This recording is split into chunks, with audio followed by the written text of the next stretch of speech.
தெய்வ சமூகம் எவ்வளவு முக்கியமானது என்பது நம்ம எல்லாம் தெரியும். நமக்கு ஆயிரக்கணக்கான தலைப்புகளை செய்திகளை நம்ம கேட்கிறோம். ஆனா இருதயத்துல பயம் இல்லாமதுனால அது குறிச்சு ஒரு தெளிவான ஒரு எண்ணம் இல்லாத போயிடுது. நம்மளுக்கு கர்த்தருடைய பரிசுத்த நாமத்திற்கு மகிமை உண்டாகட்டும். தேவனுடைய சமூகத்தை விட்டு அலைகிற மனுஷன், வேதத்துல ஏன் தேவன் சிலரை விட்டு விலகி இருந்தார்? கர்த்தர் சொன்னதை செய்யாம போறதுனாலதான் விலகி இருந்தார். என் ஊழியக்காரனுக்கு தெரியாமல் நான் எதையும் செய்ய மாட்டேன்னு சொல்றாரு. ஆபிரகாம் தேடின்னு வராரு. சோதோம் குமார பட்டணத்துல ஒருத்தர் உட்கார்ந்துக்கிறார். அந்த பட்டணத்தின் பாவம் மேலே எட்டியதுனால அந்த பட்டணத்தை அக்னியாலும் நண்டகத்தினாலும் அழிக்க போறார். அத இன்னாருக்கு இன்னாருடைய கனெக்ஷன் இருக்கிறதுனால அந்த ஊழியக்காரருக்கு தெரியப்படுத்த முடியாது. ஆண்டவர் நேரா போய் அவரை டச் பண்றார். ஆபிரகாம போய் பார்க்கிறார். மம்ரேன் பூமியில ஆபிரகாம பார்க்கிறார். வருகிறவர் ஒருவராக இருக்கிறார். இயேசு அவரை சந்திக்கிறார். அவர் வீட்டுல கால் கழுவுறதுக்கு அவரை தண்ணி கொடுக்கிறாரு. இலைப்பாறுவதற்கு இடம் கொடுக்கிறாரு. மெல்லிய மாவையும் கொடுத்த கன்று அடிச்சு அவருக்கு என்ன பண்றாரு? நல்ல ஆகாரம் கொடுக்கிறார். இயேசு வீட்டுக்கு வந்தா சாப்பாடு செய்வீங்களா? செய்வீங்களா செய்ய மாட்டீங்களா? ஒரு ஏழை பரதேசியில் நின்றுப்பார். வீட்டு கதவை தட்டுவார். அவருக்கு நீங்க கொடுக்கிறதுதான் அவருக்கு செய்யற சேவை. எந்த சில பேர் வந்து கத்துவாங்க வீட்டு வாசல் இருந்து, அந்த 10 ரூபாய்க்கு நான் பொம்பத்தை காட்டுவேன், நீ கத்தவே கூடாது, நான் கொடுத்துருவேன் உங்களுக்கு, எப்பவும் உங்களை வச்சு நான் சொல்றேன், ரெடியா இருக்கு. வரும்போது கத்தாத, கேட்ட டங்குன்னு தட்டேன்னு 2 தட்டை தட்டதுக்குள்ள அதை எடுத்து வந்து காசு கொடுத்து காமிச்சிருவேன். நிக்க விட மாட்டேன். காரணம் என்னன்னா, நம்ம வீட்டு வாசல்ல நின்று அந்த ஐயா வந்து கத்துறதுக்கு நம்ம பாத்திரம் நல்லாண்டவரே. ஒரு காலத்துல நம்ம அந்த 10 ரூபாய் கிடைக்குமா எவ்வளவு கஷ்டப்பட்டு இருக்கோம். உண்மைதானே? எவ்வளவு பேர் இது ஆமோதிக்க கையை கொடுக்க பார்க்கலாம். உண்மைதான் 10 ரூபாய்க்கு அந்த 10 ரூபாய் 2 இட்லி கூட சாப்பிடலாம் அந்த காலத்துல. அதுக்கு வழி கிடையாது. என்னையும் சேர்த்து தான் சொல்றேன். அதனால அவர் வந்து வீட்டாண்ட கத்தக்கூடாது. வந்து நிற்பாரு, கேட்ட தட்டுவாரு. உடனே அதுல இருந்து 10 ரூபாய் எடுத்து கூட இருக்கு கொடுத்துரும். ஒன்னா கொடுத்துனே இருக்கு. 4 பேர் 5 பேர் வந்தாலும் கொடுத்துரும். காரணம் என்னன்னா, ஏழைக்கு இறங்குறவன். நீங்க என்னங்க கத்தருக்கு கடன் கொடுக்க முடியும்? எத்தனை ஆயிரம் கொடுக்க முடியும்? எத்தனை லட்சம் கொடுக்க முடியும்? இதுதான் கடன். இதுதான் கடன். இந்த கடனை கொடுக்கறது கூட சில பேர் வீட்டான வந்தான், போய் அவர் வேலை இல்லை, பாப்பா தானே வந்து வாழ்வான்னு சொல்லாதீங்க. சொல்றது தேவனுடைய சமூகத்தை நம்ம அசதை பண்ணிவிடாது. அதை சாதாரணமா நினைக்க கூடாது. அதை உதாசீனப்படுத்த கூடாது. 3 வாரம் போயிட்டுமே, 4வது வாரம் 5வது வாரம் என்ன இருக்குது நம்மளுக்கு கூட 1ஆம் தேதி பார்த்துக்கலாம், வாக்கு தத்துவத்துக்கு போயிடலாம் நினைக்கவே கூடாது. வாரம் வாரம் அந்த ஓய்வு நாள் யாருக்கு வச்சிருக்கா தெரியுமா? ஆண்டவரே நமக்கு தான். நமக்கு தாங்க. ஒரு சபைக்கும் வராரு. காலை தோறும் வந்து தட்டி எழுப்புறாரு. உன் சபைக்கு வரமாட்டாரா? வருவாரு. நான் பார்ப்பாரு. எவ்வளவு மன வேதனை, சஞ்சல, வருத்தத்தோடு வருகிற, பாரத்தோடு வருகிறேன்னு பார்ப்பாரு. எதுக்கு வராரு? உன்னை ஆசீர்வதிக்க வராரு, உன்னை தொட வராரு, தொட்டு உன்னை விடுதலையாக்க வராரு, உன்னை ஆசீர்வதிக்க வராரு. உன் பாரங்களை எல்லாம் என் மேல இறக்கின்றாரு. வருத்தப்பட்டு பாரம் சுமக்கிறவர்களே, நீ எல்லாரும் இடத்துல வாருங்கள், நான் உங்களுக்கு விடுதலை நிலைப்பாதை தருகிறேன்றார். நீ ஏன் பாரத்தை சுமக்கிற? நான் தான் சுமை தாங்கி என்றார். அந்த சுமை தாங்கி தன் மேல வாங்கி கொடுத்தது தான் உன்னை பார்க்கறது வர பார்க்கிற ஆலயத்தில் ஒருவரு நாளும் ஏன் உன்னை ஆசீர்வதிக்க வருகிறார். நீ அநேகருக்கு ஆசீர்வாதமா இருக்கணும்னு அவர் விரும்புகிறார். 10 வருஷத்துக்கு முன்னாடி எப்படி இருந்தோம், 20 வருஷத்துக்கு முன்னாடி எப்படி இருந்தோம். ஆனா கர்த்தர் எவ்வளவு வந்த பிறகு நீங்க எப்படி இருக்கணும், எவ்வளவா நம்மை ஆசீர்வதித்து இருக்கிறார். நம்ம தேடி ஓடி வந்தாரே, நம்முடைய பாவங்களை எல்லாம் மன்னித்தாரே, தகுதி இல்லாத நம்மளை ரத்தத்தினால கழுவி புதிய உடன்படிக்கையாக ஜீவ புத்தகத்தில் நம்ம பெயரை எழுதினாரே. என்ன தகுதி இருக்கு நமக்கு? ஒண்ணும் கிடையாது. நீ நான் ஆசீர்வாதமா இருக்கணும் தான். அவர் நம்ம மேல இந்த பாவத்தை சாபத்தை தன்மேல் சுமந்தார். 3 விதமான ஒரு புருஷர்களை நான் உங்களுக்கு காட்டுறேன். அதுக்கு முன்னாடி நீதிமொழிகள் புஸ்தகம் 27வது அதிகாரத்தினுடைய 8வது வசனத்தை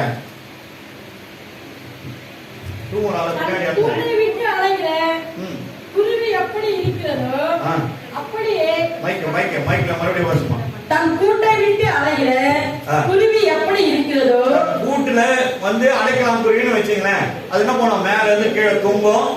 எங்க எந்த மரத்துல அதிகமா இருக்கும், வேலை மரத்துல. வேலை மரம் இவ்வளவு நீட்டு முள்ளு இருக்கும், பாத்துறீங்களா? அப்சலம் எங்க தொங்கினாரு, வேலை மரத்துல மாடி இவ்வளவு முடி இருக்கும் அவருக்கு. அதை மாட்டினா கழுத ஓடிச்சு, அந்த முடியெல்லாம் சேர்ந்து அதை பின்னினால மாட்டினேன் வேலை கீழே தொங்குன்னு இருக்கிறார்.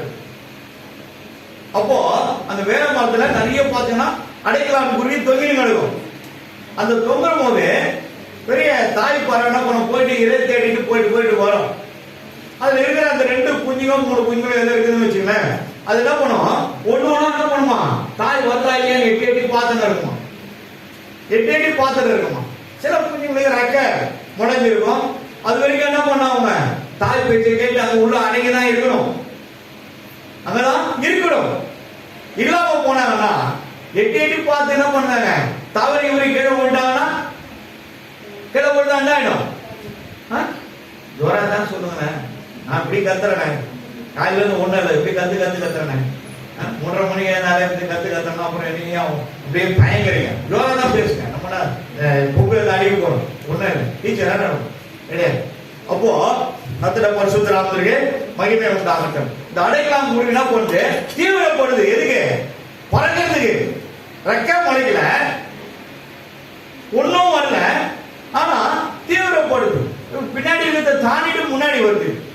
மேல ஏறி வந்து எட்டி பாக்குது. அம்மா வந்துட்டாங்க நிறைய எட்டு வருவாங்க, அம்மா ஊட்டுவாங்கன்னு சொல்லி என்ன பண்ணுது, அது ஆச்சரியத்தோடு வந்து எட்டி பார்க்கும்போது ரெக்கையே முளைக்காத நேரத்துல தவறி கீழே விழுந்துட்டான். அண்ணனுடைய நிலவு என்ன ஆகும், அவ்வளவுதான் இல்லையா. பொண்ணு காக்காவை குத்தி போயிடும், ஒரு வேலை பூனை இணைங்க இருந்தா அது என்ன பண்ண தூக்கிட்டு போயிடும். அப்படி இல்லாம இந்த கீரி பூனைங்க இருந்தா அதை அடிச்சுட்டு போயிடும். பறந்து இருந்தா பறந்து வந்து அதிகம் கொத்திட்டு போயிடும். அதுல உயிர் போயிடும், உயிர் இல்லாம போயிடும். ஆனா அதே மாதிரிதான் தேவனுடைய ஆலயத்துல உங்களை அவர் பாதுகாத்து கனப்படுத்தி ஆசீர்வதித்து உங்களை பரிசுத்தப்படுத்தி சுத்தப்படுத்தி இவர்கள் என் ஜனங்கள், இவர்களை நான் ஆசீர்வதித்திருக்கிறேன் இந்த தேசத்துல, அவர்கள் இவ்வளவாய் ஆசீர்வதிக்கப்பட்டு இருக்கிறார்கள் என்று சொல்லி தேவன் உங்களை இந்த ஜனங்களுக்கு காட்டுறார். பாக்குறாங்களா இல்லையா? நம்மள நேற்று வரைக்கும் எப்படி இருந்தாங்க, இன்னைக்கு ஒயிட் அண்ட் ஒயிட் மாட்டின்னு ஆலயத்துக்கு பைபிள் எடுத்து இப்படி வச்சுட்டு அப்படியே இவ்வளவு அழகா போறாங்களே. இவங்களுக்கெல்லாம் இதெல்லாம் எப்படி கிடைச்சது? இதெல்லாம் யார் கொடுத்தது? கர்த்தர் கொடுத்த பிச்சை, அவர் கொடுத்த மேன்மை, நமக்கு அவர் கொடுத்த ஆசீர்வாதங்கள், அவர் கொடுத்த கனம், இதெல்லாம் தேவனால் கொடுக்கப்பட்ட ஈவு. ஆனா தேவன் கொடுத்த ஆலயத்துல தான் எல்லா ஆசீர்வாதமும். சபை உன்னை வளர்த்தது, உன்னை ஆயத்தப்படுத்தது, தயார்படுத்தது, உன்னை ட்ரெயின் பண்றது தான் ஒரு ட்ரைனிங் சென்டர் இந்த ஆலயம். அப்போ அந்த ஆலயத்திற்கு எனக்கு கீழ்ப்படிய தேவையில்லை, ஆலயத்தை நடத்துகிற இயேசுவுக்கு நீங்கள் கீழ்ப்படிந்தான் ஆக வேண்டும். அவரால் உருவாக்கப்பட்டதான் இந்த ஆலயங்கள். அப்போஸ்தலர் 28:28 வாசி.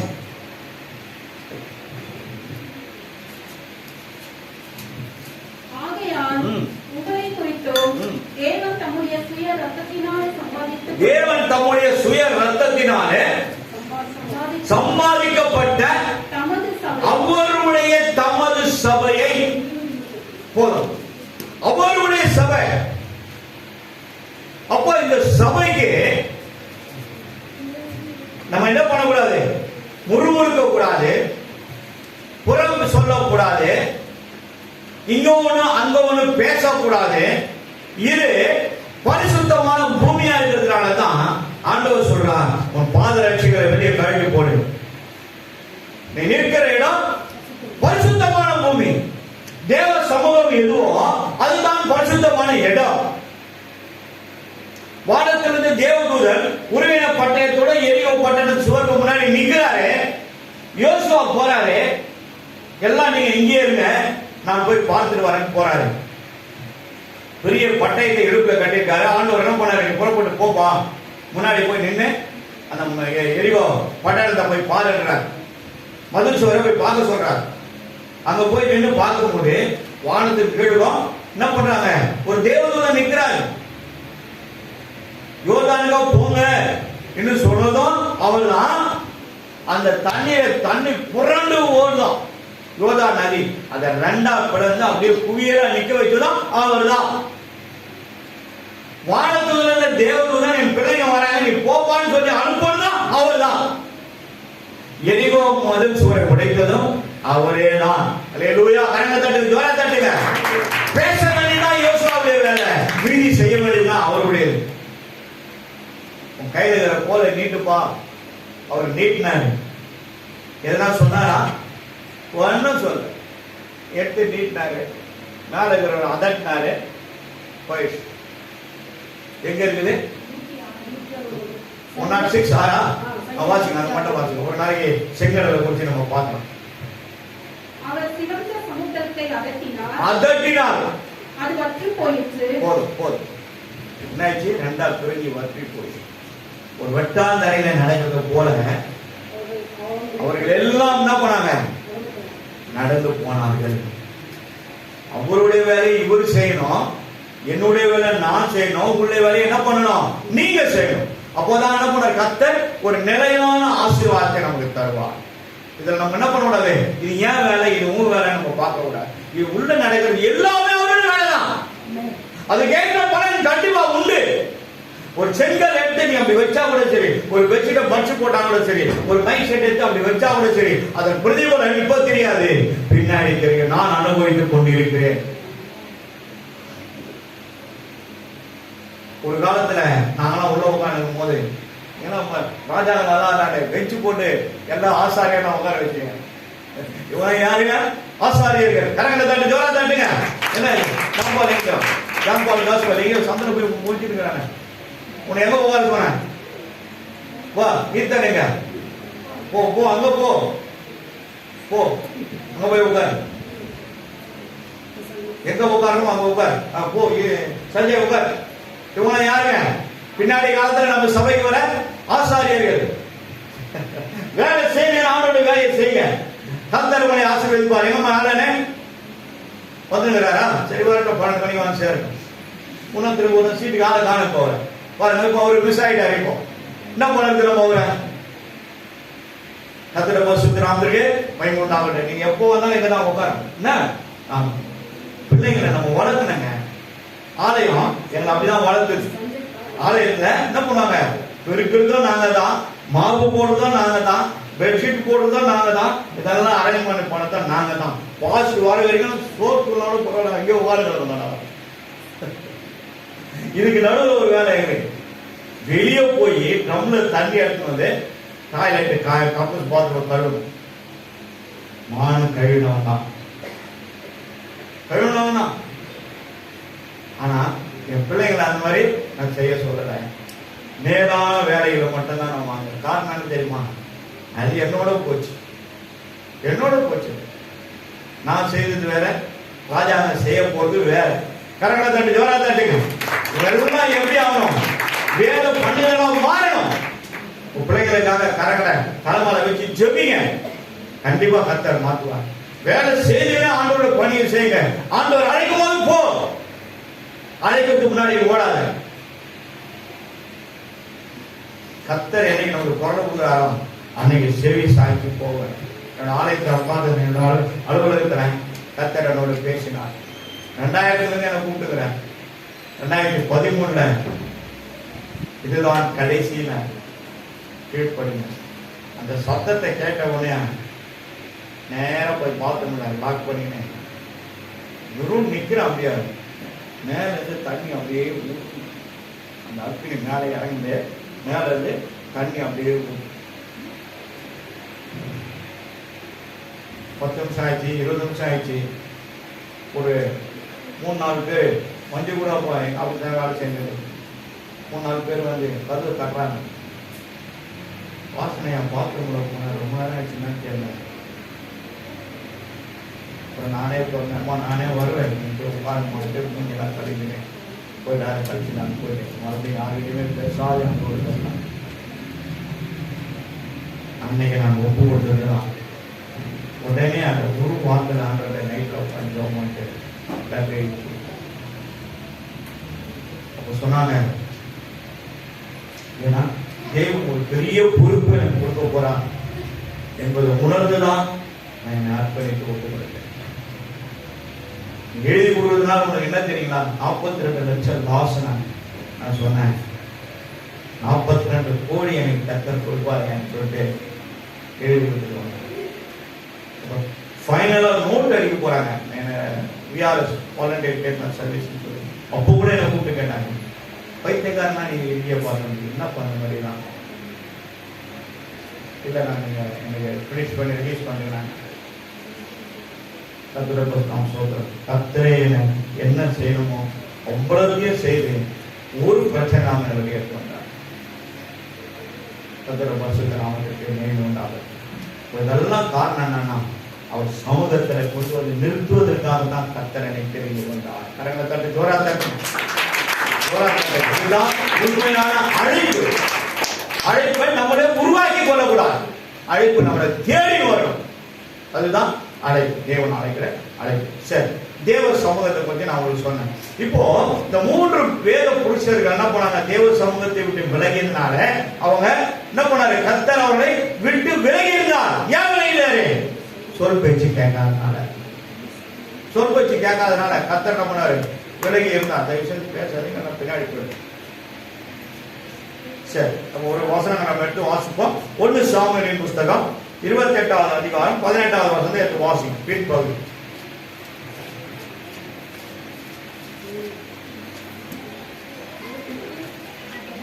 1 சாமுவேல் 28:18. மைக்ல வாசிக்குமா? தம்பி என்ன பாச்சான மைக்கு?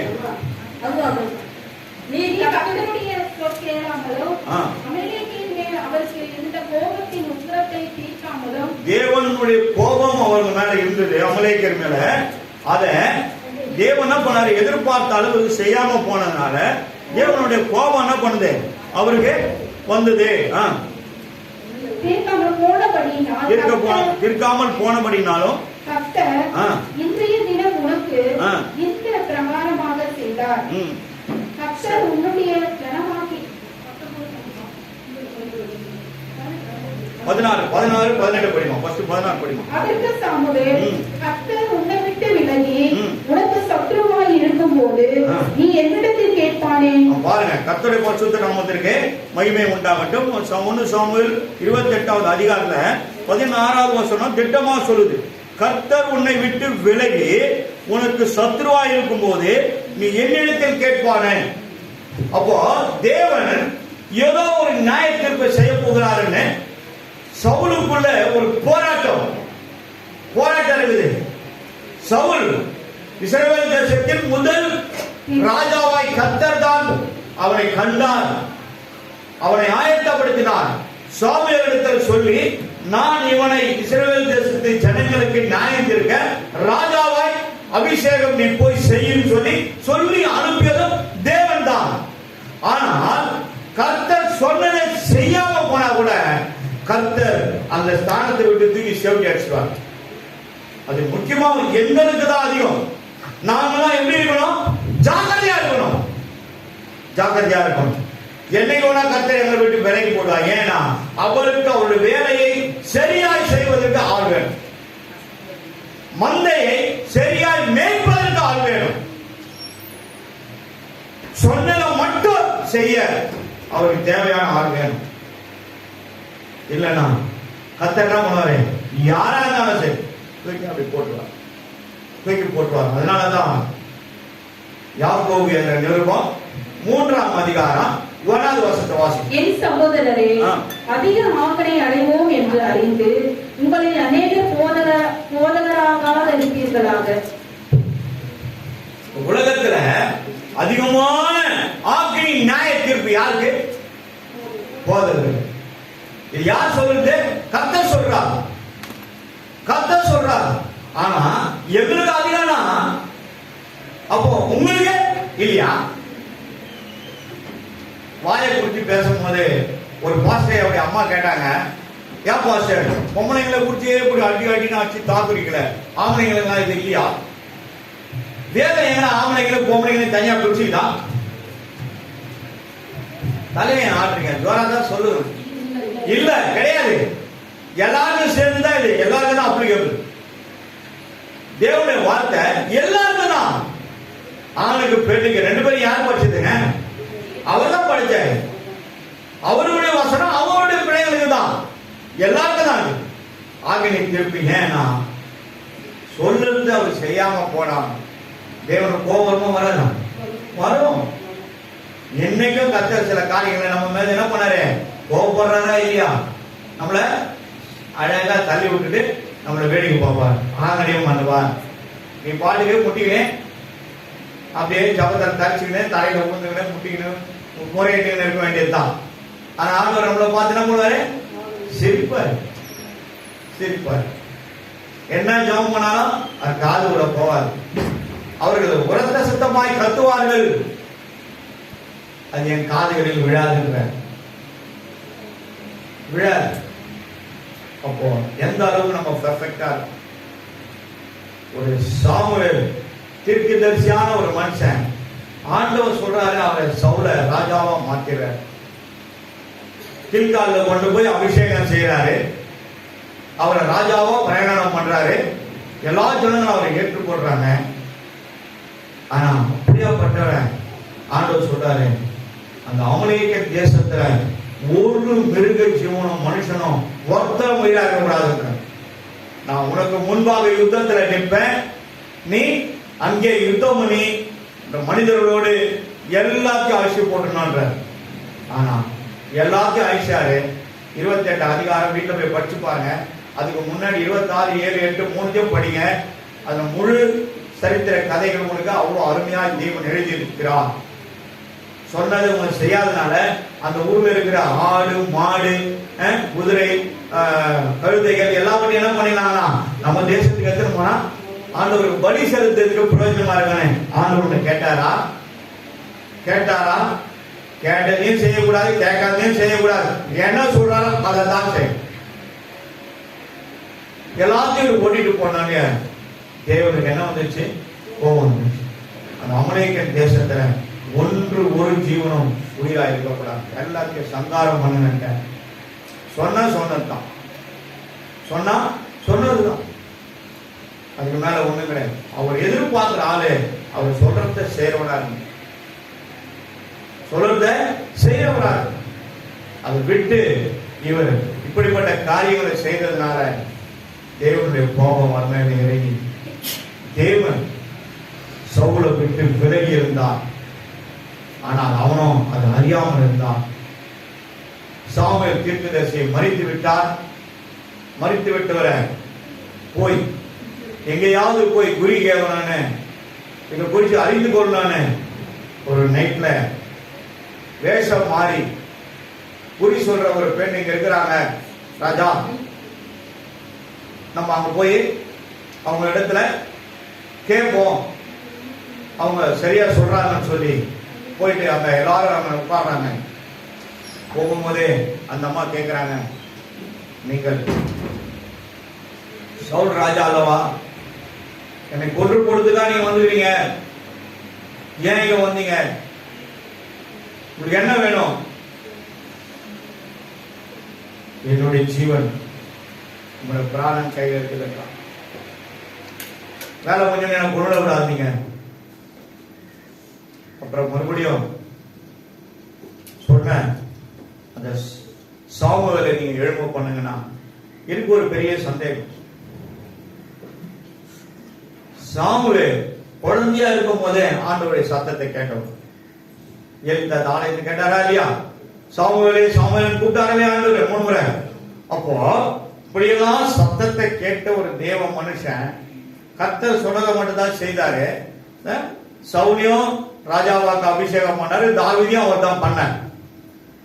அப்போ அந்த மாதிரி இருக்கும்போது மரித்த பிறகு எப்படி அவர் எழுப்பி குறி கேட்க முடியும்?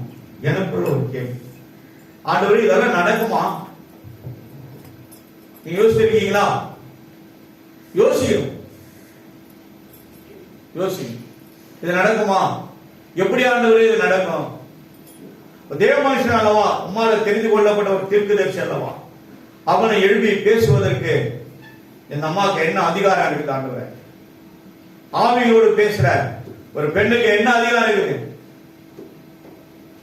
புரியல. இந்த ரகசியம் பெருசு, ஆனா நமக்கு புரியாது. எல்லாமே புரிஞ்சதுன்னா நம்மளால தாங்க முடியும். எல்லாத்தையும் ஆழத்துல போனாலும் அது ரொம்ப கடினமாயிடும். கேட்ட உடனே அவர் சொல்லிட்டு என்ன பண்ணிடுறாரு? ஆண்டவரோட விட்டு விலகி ரொம்ப நாளாச்சுப்பா, அமலேயனோட போடுற யுத்தத்துல நீ உன் மகனும் செத்து போவீங்க சொல்லிட்டு அவர் என்ன பண்ணிடுறாரு? போயிரு. அதே மாதிரி நான் அழுகுறான். அங்கே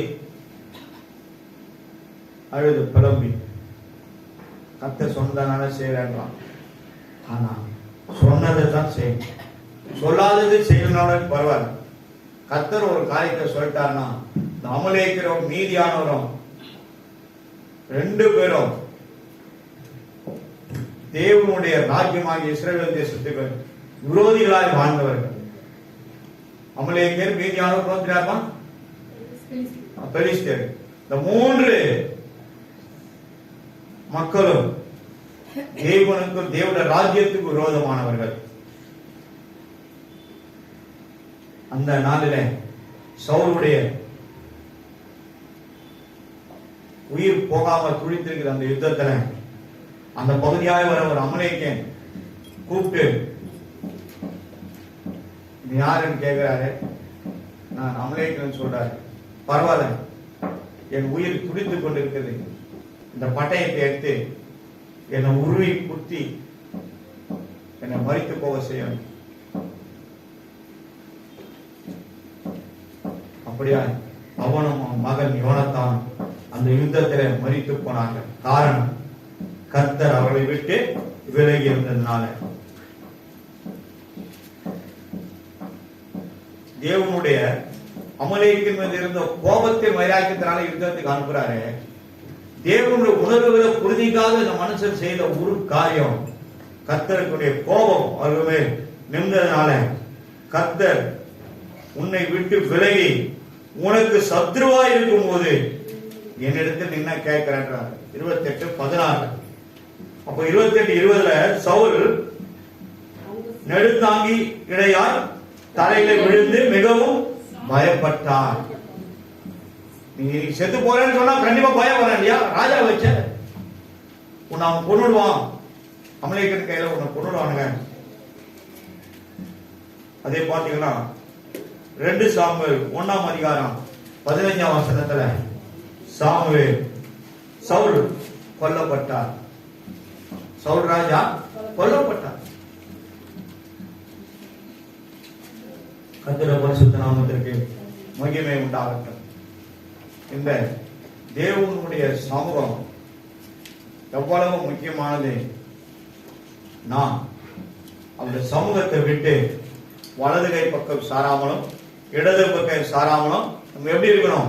நேர்முகமா இருக்கணும். அதுதான் நம்மை ஆசீர்வதிப்பது, அதுதான் நம்மளை கனப்படுத்துவது, அதுதான் நம்மளை தளர்ந்து போன முழங்காலங்களே, தள்ளாடுகிற முழங்காலங்களே அனல் மூட்டி எழுப்ப செய்வது தேவனுடைய சமூகம். ஆலயத்துக்கு வரத்துக்காம சிரமப்படக்கூடாது, உற்சாகப்படணும், தீவிரிக்கணும். நம்ம எவ்வளவு ஆண்டவரத்தில் அன்பு செலுத்துறோமோ அந்த அளவுக்கு 1000 மடங்கு நம்ம மீது அன்பு செலுத்துறோம். ஏன்னா 1000 தலைமுறைக்கு இரக்கமுள்ள தேவன் அவர். ஒரு இரக்கமுள்ள தேவன், நம்மை தாங்குகிற தேவன், தப்பிக்கிற தேவன், நம்மை ஆசீர்வதிக்கும் தேவன், நம்மை பாதுகாக்கும் தேவன், தடைகளை உடைக்கிற சேனைகளின் கர்த்தர் அவருடைய நாமம். இன்னும் ஒருத்தரை பார்ப்போம். 2 சாமுவேலின் புஸ்தகம் 16ஆம் அதிகாரம். 2 சாமுவேல் தாவீதை குறித்து ஒரு சில காரியங்களை பார்ப்போம். 11ஆம் அதிகாரத்தையும் 12ஆம் அதிகாரத்தையும் இந்த 2 காரியங்களை நீங்க பார்த்தீங்கன்னா, யோவாப் ராஜா யுத்த காலத்துல யுத்தத்திற்கு பெரிய சேனையோடு என்ன பண்ணுவாங்க, அவங்க யுத்தத்துக்கு போயிடுவாங்க. போகும்போது அங்க யுத்தம் நடந்திருக்கும். ஆனா தாவீது என்ன பண்ணுவாரு, யுத்தத்துக்கு போகாம அவருடைய மாளிகையில் இருந்துவார். தேவன் உடன்படிக்கை பெட்டி எங்க இருக்குதோ அங்கதான் ராஜா இருக்கணும். அந்த யுத்தத்துல அந்த தேவனுடைய பெட்டி போன ராஜா அவங்க முன்னாடி நிக்கணும். ஆனா தேவனுடைய உடன்படிக்கை பெட்டியை கொண்டு போயிருக்காங்க. பயங்கர சங்காரம் நடக்குது, யுத்தங்கள் மும்முரமா இருக்குது. ஆனா இவரோ தன்னுடைய அரண்மனையில மேல என்ன பண்றாரு, உலாவி கொண்டு இருக்கிறார். உலாவுகிற நேரமா, யுத்த காலத்துல நின்று யுத்தம் பண்ண வேண்டிய நேரமா. ஆனா இவர் தன் வீட்டு மேல் அறையில பால்கனில உலாவி கொண்டிருக்கிறார். இந்த உலாவி கொண்டிருக்கும் போது கீழே பக்கத்துல ஒரு வாலிப சகோதரி குளிப்பதை பார்த்து, அவள் மிகவும் சௌந்தரியமாய் அழகுள்ளவளா இருக்கிறான்னு சொல்லி 2 சாமுவேல் 11, 12 2 அதிகாரத்தையும் பாருங்க, இருக்கிறான்னு சொல்லி அவளை சேவகர்களை அனுப்பி தன் வீட்டுக்கு வரவழைத்து, தாவீது பத்சேபாள் என்று சொல்லுகிற உரியாவின் மனைவி. உரியா யாருன்னா, தாவீது கூடவே நின்று சேவை செய்கிறவன். அவனும் ஒரு போர் சேவகன். திருமணம் ஆன உடனே யுத்தம் வந்தவனே என்ன பண்ணாரு, இவன் போகக்கூடாது, 1 வருஷத்துக்கு யுத்தத்துக்கு போகக்கூடாது திருமணம் ஆனவங்க. ஆனா என் சொந்த ரத்தங்கள் எல்லாம் போதேன்னு இவரும் சேர்த்து போயிடுவார், உரியாவும் போயிடுவார். இந்த மாதிரி தனியா இருப்பாங்க. இப்படியா பார்த்ததுனால அவர் வரவழைத்து இவர் என்ன பண்ணுவார், வீட்டுல அந்த அம்மாவை கெடுத்துவார். கெடுத்து போட்டதுனால இவர் யாரும் பார்க்கலன்னு நினைச்சுக்குவாரு. மேல இருந்து ஒருத்தர் பார்த்துக்கிறார், மேல இருந்து ஒருத்தர் பார்த்துட்டு இருக்கிறான். சவுல் சரியில்லைன்னு ராஜாவா இவனை கொண்டு வந்து சேர்த்ததும் தேவன் தான். அதே சாமுவேல் தான் சவுலையும் தாவீதையும் அபிஷேகம் செய்ததும் இவர் தான். இவர் செய்யல, இவர் எட்டு வந்தா. ஆனால் கர்த்தர் அவனை மன்னித்தார். அப்போஸ்தலர் நடவடிக்கை புஸ்தகத்துல தாவீது ஆண்டவர் சொல்வாரு, என் இருதயத்துக்கு ஏற்ற தாசனான் இருக்கிறான். படிமா அந்த வசந்த 13 வாசி. அவனை தள்ளி தாவீதை அவர்களுக்கு ராஜாவாக ஏற்படுத்தி, ஈசாயின் குமாரனாகிய தாவீது என் இருதயத்துக்கு ஏற்றவனாய் காணப்பட்டார். கண்டேன். அப்போ தேவனுடைய இருதயத்துக்கு ஏற்றவனா இருந்தவங்க உடனே ரிஜெக்ட் பண்ணி அழிச்சிட முடியாது. ஆனா இவன் செய்தது பாவம் தான். இன்னும் ஒரு காரியத்தை சொல்றேன், யுத்தத்துக்கு உரியாவே அமைச்சிருக்க கூடாது. அனுப்பியும் வச்சுட்டு அங்கிருந்து அவர் அனுப்புன்றாரு, ஒரு சாசனம் கொடுத்து அவரை வர வைக்கிறார். வீட்டுக்கு வர வச்சு, நீ போய் உன்னுடைய பாத சுத்திகரிப்பு செய்து நீ உன் மனைவியோடு இருந்துட்டு 1 வாரம் இருந்துட்டு போப்பான்ற.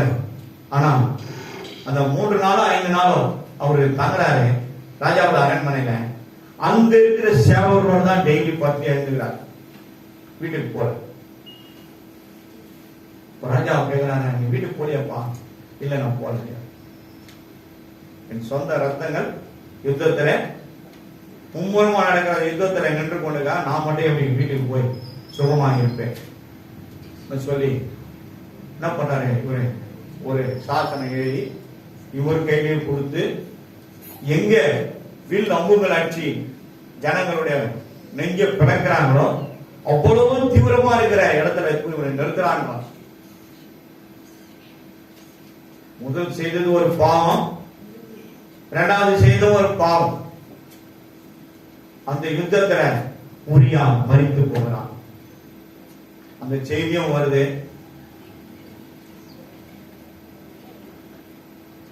இதுக்கு நடுவுல உரியாவுடைய மனைவியை ராஜா கெடுத்ததுனால அவள் கர்ப்பம் தரித்து ஒரு குழந்தையை பெற்று எடுக்கிறான். உரியா மரித்து போகிறான். கர்த்தர் அந்த குழந்தையை அடித்தார். அந்த குழந்தை தாறுமாறாய் பிறந்தது. ரொம்ப கேவலமா இருந்ததாம்.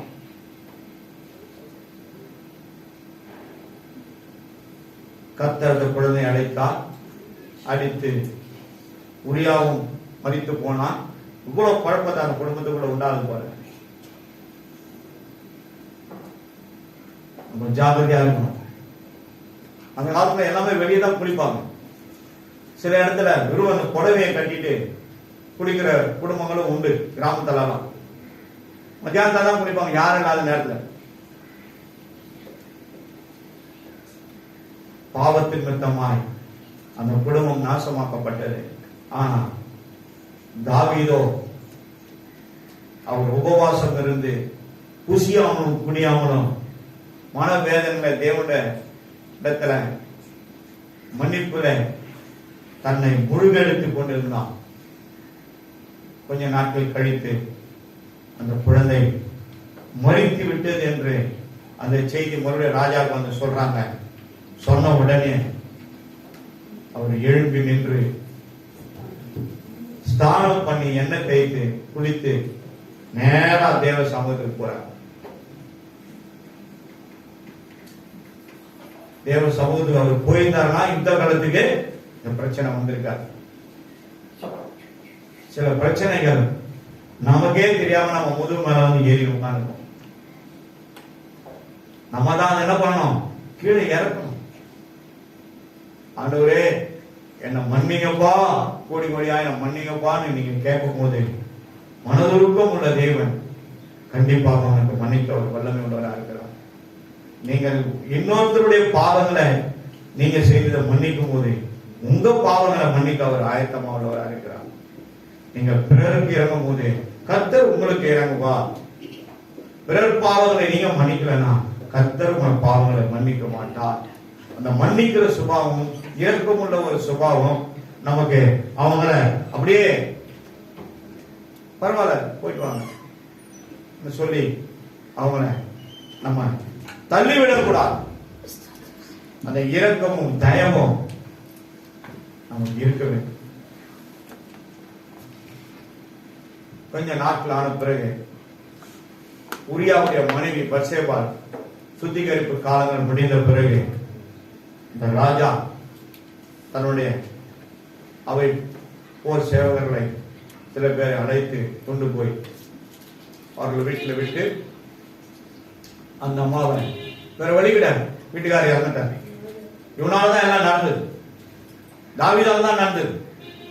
வர வச்சு தன்னோடு ஒரு மனைவியாய் இணைத்துக் கொண்டார். கர்த்தர் அதையும் அவனுக்கு மன்னித்தார். தேவனுடைய சமூகத்தை விட்டு நம்ம விலகி போகும்போது பிரச்சனைகளும் உபத்திரங்களும் நம்மளை வந்து சரியா புரிச்சுக்கணும். அதனாலதான் சொல்றோம், ஞாயிற்றுக்கிழமை என்னதான் உங்களுக்கு கிடைச்சாலும் சரி, எவ்வளவுதான் வந்தாலும் சரி, தேவ சமூகத்தை விட்டு போவாதீங்க.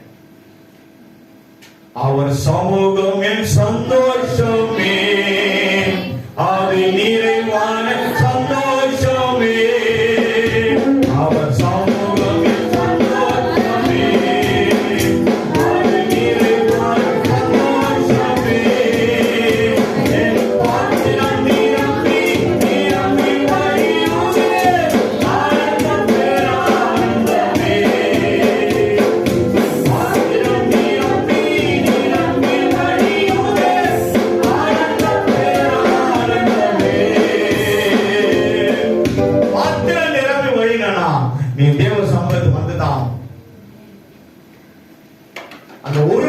அந்த இருக்கிற அந்த 2.5 மணி நேரம் அதை காட்டிலும் 1000 மடங்கு உனக்கு கிடைக்கும் இருக்கலாம். 1 மணி நேரம் வந்து உள்ள உட்கார்ந்து கொஞ்ச நேரம் கழிச்சு கூட சொல்லிட்டு போலாம். ஆனா நீ இங்கேயே காட்டாத பைபாஸ் தனியா காட்டிட்டு போனீங்கன்னா நம்மளுக்கு ஏற்ற மாதிரி அங்க நின்று தடைகள் போராட்டம் கிடைக்க வேண்டிய காரியம் நடக்காம போயிடும்.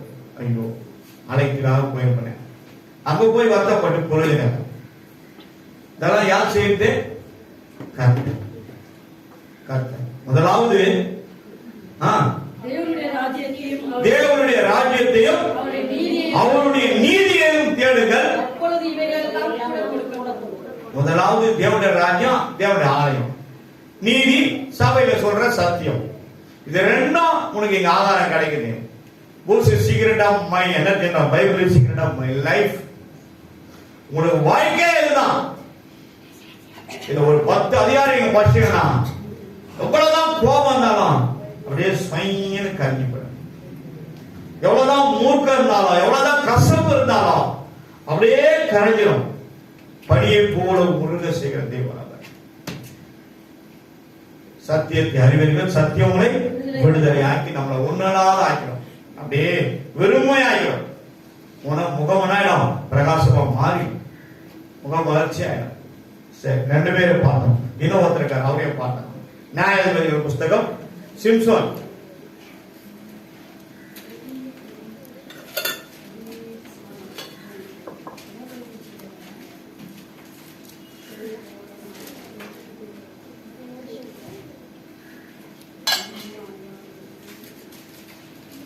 பதிமூணு 14 15 16 ஸ்பீடா வந்து ஸ்பீடா போயிடுவாரு. எப்படி வருவாரு? 13 14 15 16. இந்த 4 அதிகாரத்துல இவரா மாதிரி ஸ்பீடா வந்தவரும் கிடையாது, இவரா மாதிரி ஸ்பீடா போனவரும் கிடையாது.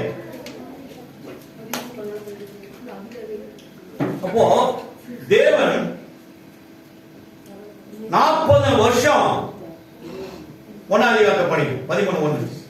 இஸ்ரவேல் புத்திரர் மறுபடியும் கர்த்தரின் பார்வைக்கு பொல்லாப்பானதை கர்த்தருடைய பார்வைக்கு பொல்லாப்பானதை செய்ததனால கர்த்தர் அவர்களை 40 ஆண்டு காலம் பெலிஸ்தர் கையில ஒப்பு கொடுத்துட்டார். யார் போய் இதை புனிங்க எடுக்க முடியும்? சொல்லுங்க, யார் எடுக்க முடியும்? யார் எடுக்க முடியாது? வேற யாருக்கும் அதிகாரம் கிடையாது. கர்த்தருக்கு விரோதமா ஏன் அப்படி செய்யுங்க, இது தப்பாச்சு சொல்லி கேட்கறதுக்கு யாரும் அதிகாரம் கிடையாது. ஆனா இந்த மனோவும் அவருடைய மனைவியும் இந்த நியாயாதிபதி புஸ்தகத்துல என்ன பண்ணாங்க? அவங்க அந்த பெலிஸ்தர்கள் ஆண்டு கொள்ளுகிற அந்த தேசத்துல இவங்க அடிமையா இருக்கிறாங்க. 40 ஆண்டுகள் ஒப்புக்குறாங்க. அடிமைதான். யார் அடிமைகள்? எருசலேம் பட்டணத்தார் அடிமைகள். காரணம், கர்த்தர் அவரை விட்டு விலகிட்ட. 40 வருஷம் போ, உபத்திர போடு, நீ கூப்பிட்டா வரமாட்டேன்னு போயிட்டார். அப்போ அந்த 40 ஆண்டு காலம் எவ்வளவு உபத்திரப்பட்டிருப்பாங்க, எவ்வளவு துன்பப்பட்டிருப்பாங்க. எல்லாம் முறையிடுறாங்க. யாத்திரா புஸ்தகத்துல எகிப்தியர்கள் ஆண்டவர்கிட்ட முறையிடுறாங்க இல்லையா? எல்லாம் கூடி ஜெபிக்கிறாங்க இல்லையா? ஆண்டவரே, நாங்க உங்களை மறந்துட்டோமா, அதனாலதான் எங்களுக்கு இவ்வளவு உபத்திரம், இங்க வந்து நாங்க அடிமையா மாட்டிக்கணும், இவங்க எங்களை ஆளுறாங்க. உடம்புல துணி கிடையாது, சின்னோடு துண்டிதான் கீழே, அப்படியே சவுக்குல அடிப்பாங்க. ஆலோட்டிகள் நிறுத்தம் போட்டு சவுக்குல அடிப்பாங்க. இந்த சவுக்கு குச்சி உள்ள பசங்க நீட்டா 2 அந்த தோல் பட்டைகள் 2 போய் அது 2ஆ 3ஆ பிரியும். அது உள்ள பாத்தீங்கன்னா அந்த தோல்ல அப்படியே பல்லு பல்லா வெட்டி இருக்கும். அதுல ஒரு ஈய குண்டை வந்து என்ன பண்ண பின்னாடி லாஸ்ட்ல கட்டி வச்சிருப்பாங்க. அதுல பல்லு பல்லா இருக்கும். போட்டு அப்படி அடிச்சா சதைகளை போய் மாட்டிட்டு அப்படி பிச்சு இழுக்கும் போது சதைங்க பிச்சுட்டு வரும். ஆலோட்டிகள் அதுதான் ஆடு மாட விரட்டி அடிக்கிறது. அதுதான் அடிச்சாங்க. அவ்வளவு உபத்திரத்தப்பட்டாங்க. அதன் நிமித்தமாய் அவர்களை தேடும் போது அவருடைய கண்ணீரை கண்டேன். அவர்கள் ஆலோட்டியின் நிமித்தமாய் நான் இறங்கினேன். மோசே வா, உன்னை எகிப்துக்கு அனுப்ப போறேன். அப்படியா? நியாயாதிபதி புஸ்தகத்துல 13ஆம் அதிகாரத்துல இப்படியா ஜனங்கள் என்ன பண்ணாங்க? இஸ்ரவேல் ஜனங்கள் அப்படியே மனவேதனை, சஞ்சலம், வருத்தம், பாடுகள், நிந்தைகள், போராட்டத்துல முழுகி போயிருக்காங்க. அந்த நேரத்தில் இவர்கள் தேவனை முறையிடுறாங்க, கதறாங்க. கர்த்தர் ஒரு தேவதூதனை அனுப்புறார். நேரம் வந்து இந்த மனோவாவுடைய மனைவி கிட்ட ஆண்டவர் பேசுறார். அந்த அம்மா பேசுற பிறகு அந்த அம்மா சொல்லு, ஐயோ எங்க வீட்டுக்கார சொல்லிடுங்க. உடனே அம்மா பாத்துருவியா? எங்க ஐயாவே பாத்துட்டு வாங்க, இருங்க இருங்க, நான் போய் எங்க வீட்டுக்கார விட்டு வந்துடுறேன். அவர் நிக்கிறாரு, அவர் வீட்டையும் பேசுறாரு. என்ன சொல்றாருன்னா, உங்களுக்கு ஒரு குமாரன் மலடியா இருக்கிறாங்க, அவங்க குழந்தை இல்ல, ஒரு குழந்தை பிறப்பான். அவனுக்கு என்ன பேரு? பேரு கூட அவன் சொல்லி அனுப்புறாரு, ஆண்டவர் சொல்லி அனுப்புறாரு. பாருங்க, யோசித்து பாருங்க, எவ்வளவு ஜாக்கிரதையா காப்பாற்றணும். இவனுக்கு யோவான் என்று பேர் எழுதுவாங்க. எலியாவின் ஆவியும் எலிசாவின் பலத்தை கொண்டவனாக இருப்பான் சொல்றா இல்லையா? அதே மாதிரி இவன் பேர் சிம்சோன், இவன் எனக்கு நசரேயனாக இருப்பான். இது இயேசுவுடைய நாமம். அந்த நாமத்தை அவனுக்கு கொடுத்து அனுப்புறார். ஏன்னா 40 ஆண்டுகாலம் விட்டேன், இவன் எல்லாம் நாசமாய் கிடக்குறாங்க, இது சரியான ஒரு ஆள் வேணும்னு ஆண்டவர் தேவனை மனைவியா இருந்த மனோவுடைய மனைவியுடைய வயிற்றில் அந்த பிள்ளை பெற்றெடுக்க முடியாது கர்த்தர் கிருபை செய்கிறார். 13ஆம் அதிகாரத்தை வீட்டில் பார். அந்த ஆலயத்தை எத்தனை பேர் குழந்தை இல்லாம வந்தாங்க. எல்லாரும் கர்த்தர் குழந்தை கொடுத்தார். ஒரு சிலர் தவற இருக்கலாம், ஆனா தேவனுடைய சமூகத்தில் இல்லைன்னதே கிடையாது, எல்லாருக்கும் உண்டு. ஆண்டவர் சொல்ற வார்த்தை அதுதான், என்னால் கூடாதது ஒன்றுமே இல்லை, என்ன ஆகாதது ஒன்றுமே இல்லை, எல்லாமே என்னால கூடும். கர்த்தருடைய பரிசுத்த நாமத்திற்கு மகிமை உண்டாகட்டும். கீழே உட்காருப்பா, மஞ்சள் சட்டை கீழே உட்காரு. அப்போ ஆண்டவர் என்ன பண்றாரு? எனக்கு இவன் நசரேயனா இருப்பான் சொல்றாரு. அதே மாதிரி குழந்தை பிறக்குது, வளருது, ஆயத்தமாவது, வளர வளர சொல்லும் போது ஒரு வார்த்தையை சொல்றார். என்ன சொல்றாருன்னா, இவனுடைய தலையில வளர்ற முடி என்ன பண்ணுறது? சவரன் கத்தி படக்கூடாது. இன்னொரு ஆள் யாரு சொல்லிருக்குது? இன்னொரு ஆள் யாரு? ஏசப்பா எங்க போய் முடி வெட்டாங்க நீங்க பார்த்தேன் சொல்லி இருக்குது, நீங்க பாருங்க, வேதத்தை சொல்லிட்டு பாருங்க. அப்போ கர்த்தருடைய பரிசுத்த நாமத்துக்கு மகிமை உண்டாகட்டும். குழந்தை வளர வளர கர்த்தர் அவனோடு இருந்தார். என்னமா கரெக்டாமா? இப்பதான் யோசிக்கிறாங்க. கர்த்தருடைய பரிசுத்த நாமம் சொல்றோம். சும்மா அப்படியே நசரேயன் வந்து மனவாக்கு இவரு சிம்சோன் மட்டும் சவரன் கத்தி படாமல் இருப்பதாக. இது வந்து யோவானுக்கும் இவனுக்கு சிம்சோனுக்கு தான் கர்த்தர் சொன்னார். கர்த்தருடைய பரிசுத்த நாமம் சொல்றோம். அப்போ ஆண்டவர் என்ன சொல்றாரு? இவர் இப்படிதான் இருக்கணும், அமலேக்கனும் பெலிஸ்தீன் மீதியான தேசத்துக்கு போகக்கூடாது, பெண் கொள்ளக்கூடாது, இவன் நாங்க அந்த பக்கம் அனுப்பக்கூடாதுன்னு சொல்றாரு. ஆனா இவரு சொல்லிட்டாரு, எல்லாத்தையும் நடந்தது, அப்படியே பிள்ளை வளர்ந்துட்டான். அவங்க அப்பா அம்மா என்ன பண்ணணும்? பிள்ளைய கண்டிஷன் பண்ணி வளர்த்துக்கணும். கண்டிஷன் பண்ணி வளர்க்காத பிள்ளைங்களுடைய முடிவுதான் அழுகையும் பற்கடிப்பதான். உண்மையா பொய்யா? பல்ல கட்சின்னு ஏணும். நம்ம கட்சியில இருக்காங்க ஒரு அம்மா, அவ்வளவுதான் டேடி கிட்ட சொல்றேன். இவங்க அடிக்க மாட்டாங்க, டேடி கிட்ட சொல்றேன். ஏன் நீ பயம் காட்டி வளரு உன் பிள்ளைய. நைனா கிட்ட சொல்லுவானா என்ன அர்த்தம்? நைனா அப்படியே பிள்ளைங்களை நசுக்கி போட்டுவாரா? நீ நசுக்கு, நீ நசுக்கு. தாய் தானே, பெத்த தாய் தானே, நீ நசுக்கு. அப்பதான் அச்சு வளரும். ஏன்னா அவங்க இருக்கிறாங்க, வேலைக்கு போறாங்க, ரிட்டர்ன் வந்து லேட் ஆகும். நடுவில் என்ன நடக்குதுன்னு தெரியாது, எல்லாம் உங்களுக்கு தான் தெரியும். ஏ டு செட் நீ தான் கண்காணியா இருக்கணும். பிள்ளை உன்னை பார்த்தா தான் புள்ள அலறணும், கீழ்ப்படியும். அப்பதான் கடைசி நாட்கள் பிள்ளைங்க கடைசி நாட்களை கீழ்ப்படிஞ்சு வளர்த்தா ரொம்ப கஷ்டம்.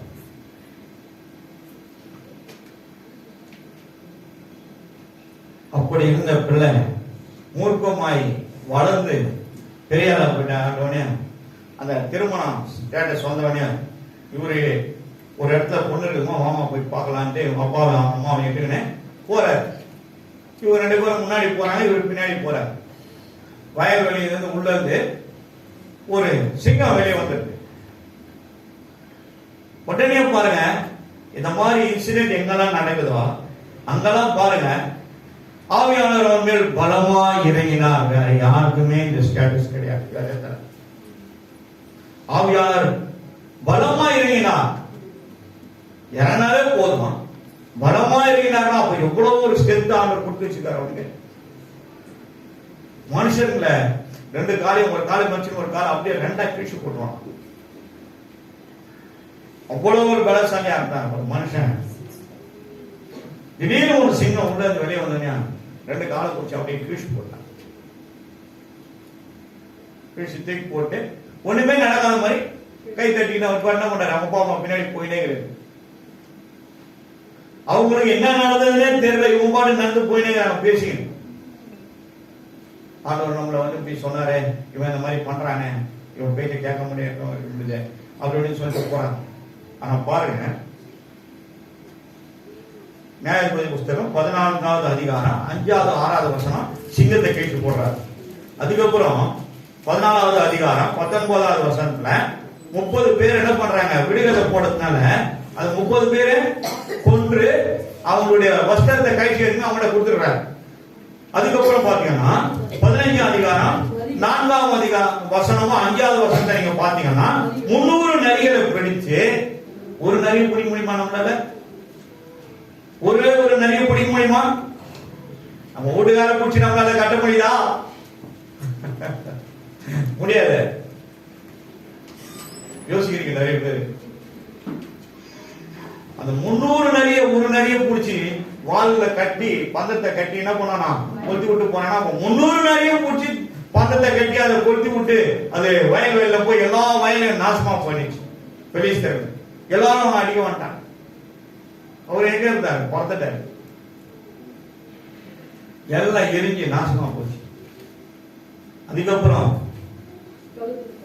15வது அதிகாரத்துல 15வது வருஷம் பாத்தீங்கன்னா ஒரு பச்சை கழுதையின் இந்த பக்கம் வந்து பாருங்க, அப்படி வர பூரா வரும் தாடி, அதை பிச்சு வாயை பிச்சு எடுத்து இந்த இதை உடைச்சு அந்த பச்சை தாடை இந்த சைட்ல வரும். இப்ப நம்மளுக்கு வருது அந்த பக்கம், அந்த மாதிரி அது வந்து இவ்வளவு பெருசு இருக்கும்.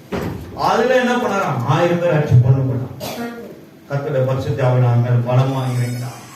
ஒரு இடத்தையும் பார்த்த ஒரு சம்பவத்திலையும் பரிசுத்த ஆவியானவர் பலமா இறங்கினார். அப்படி பலமா இறங்கினவரு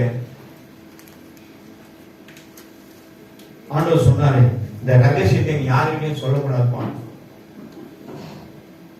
எங்க போகக்கூடாதுன்னு தான் அங்க போய் இருந்ததுனால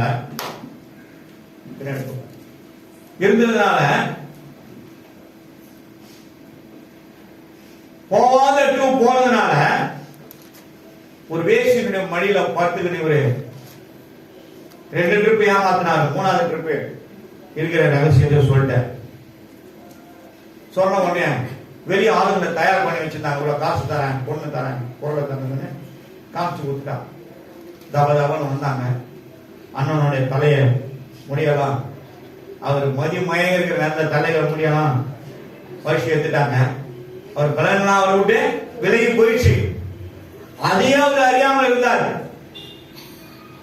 அதே அவரு அறியாமல் இருந்தார்.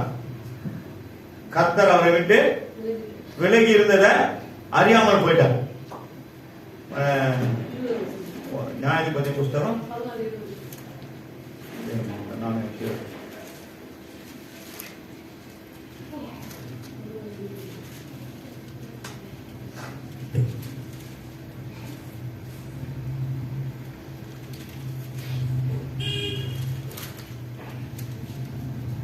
16வது அதிகாரம் 20வது வசனத்தை வாசிமா. அப்பொழுது அவர் சிம்சோனே பெலிஸ்தர் உன்னை வந்து விட்டார்கள் என்றால் அவன் நித்திரை விட்டு விழித்து கர்த்தர் தன்னை விட்டு விலகினதை அறியாமல் எப்போதும் போல உதவி போட்டு வெளியே போவேன் என்றான். முடியுமா? ஆண்டவர் அவன் விட்டு விலகிட்டார். தலையில இருக்கிற அந்த சவரன் முடி சிறைச்சி எடுக்கப்பட்ட உடனே கர்த்தர் அவனோடு இருந்த அந்த பலத்தோட அவனை விட்டு விலகி போயிட்டார். மாட்டினான். வந்த உடனே கையை காலை கட்டி என்ன பண்ணாங்க, 2 கண்ணையும் நோண்டி எடுத்துட்டாங்க. அவனை எடுத்து போய் சிறைச்சாலையில 2 தூணுக்கு நடுவில் கட்டிட்டாங்க. ஏன் ஆண்டவர் எங்க போக கூடாதுன்னு சொன்னாரு? எங்க போக கூடாதுன்னாரு? போகாம அவனுக்கு வந்திருக்குமா?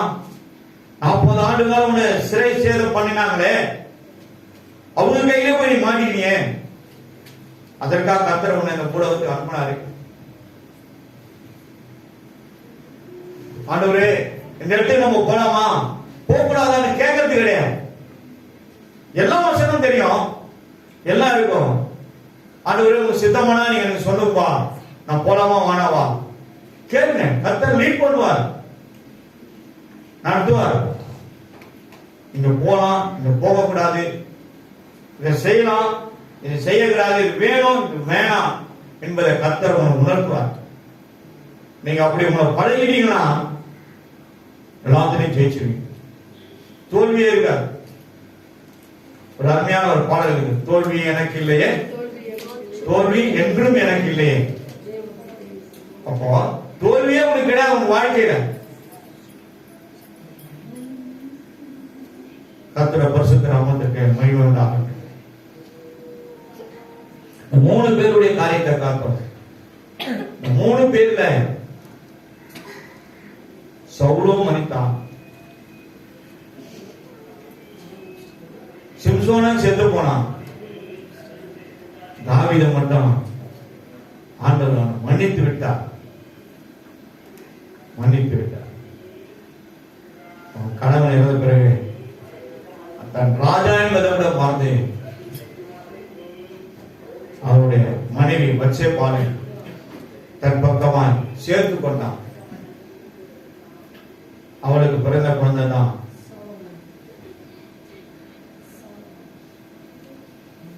வெறும் சாலமன் ராஜாமா. முதல் சாலமன், அப்புறம் தான் சாலமன் ராஜா.